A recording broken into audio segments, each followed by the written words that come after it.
Business now from Stephen. We're starting today in Australia, in fact. A major internet outage has hit some of the country's biggest companies, hasn't it? Australia's 4 major banks among those reporting problems with their websites and apps. The issues lasted for around an hour. Commonwealth Bank and ANZ both saying their services were returning to normal a short time ago. The airline Virgin Australia had also tweeted that they were experiencing an outage. Their website was down for around an hour as well. It appears to be back online a short time ago, but that was the message that Virgin Australia posted on Twitter earlier. No news out on what caused these problems, but of course it's the latest in a string of recent website outages around the world. Next to an update on the state of the world's biggest economy. The Federal Reserve is predicting faster growth and higher inflation this year in the United States.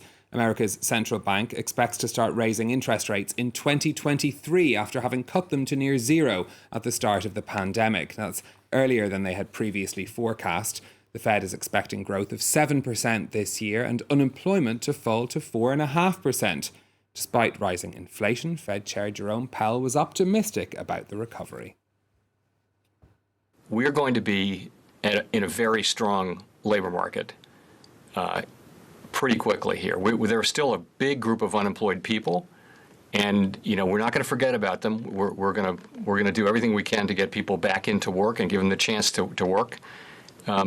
But there's every reason to think that we'll be in a labor market with very attractive numbers, with low unemployment, high participation, and rising wages across the spectrum. Of course, the Federal Reserve is something that's always very closely watched on the markets. Let's take a look at how European shares have started trading today. London, Paris and Frankfurt all opening in the red after those comments from the Fed. Shares in the German pharmaceutical company CureVac, though, down 50% today after they announced their COVID-19 vaccine was only 47% effective. That disappointment being reflected on the markets. In Asia today, a mixed picture on the main markets there. Investors also reacting to the Federal Reserve. The Nikkei in Tokyo down by 0.9%.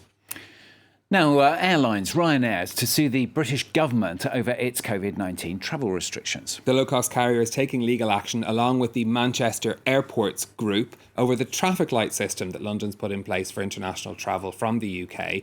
The court papers will argue that the government should clearly explain how it makes decisions on categorising countries. In a statement, the company said the current system makes it impossible for travel firms to plan for a recovery. And talking of travel, or tourism more specifically, Egypt's tourism industry, like many places, very hard hit, of course, by the pandemic. But some businesses have used the time to innovate, haven't they? Tourism, a major source of revenue in Egypt, and as visitor numbers plummeted, so did the sector's fortunes. But it's also inspired some local businesses to start making their own souvenirs, replacing foreign imports. They're hoping to cash in as visitors start to return. Jean-Emile Jamin has the story. Local Cairo artisan Eid Yusri used to have a bustling workshop selling souvenirs in the shadow of the Great Pyramids, but he's lost 70% of his business in the past year. It is very quiet these days compared to the past. I used to have 15 workers in my workshop. I was producing statues in all sizes, but after tourism declined, I turned to molding small and simple souvenirs. Now I have 5 workers focusing only on making small and medium-sized gifts. Like Eid, hundreds of small business owners have been choked by the virus, and Egypt has felt the effects more than most.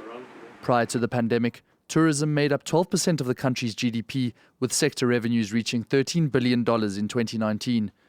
That figure collapsed to $4 billion in 2020 as just a quarter of regular visitors arrived. But tourists are beginning to fly in again, meaning a return in demand for souvenirs and fresh business opportunities. Some, like this new factory, have sought to capitalize on the post-pandemic era.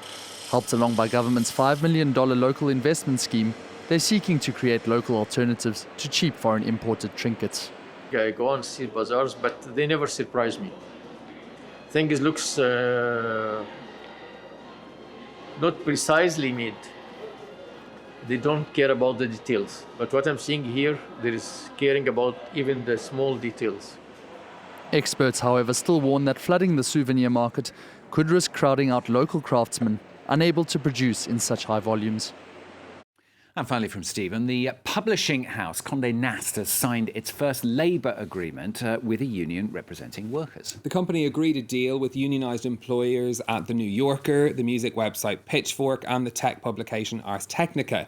That's after 2.5 years of talks and a threat of strike action. The deal includes raising the minimum salary to $60,000 and establishing a 40-hour working week for editors and designers.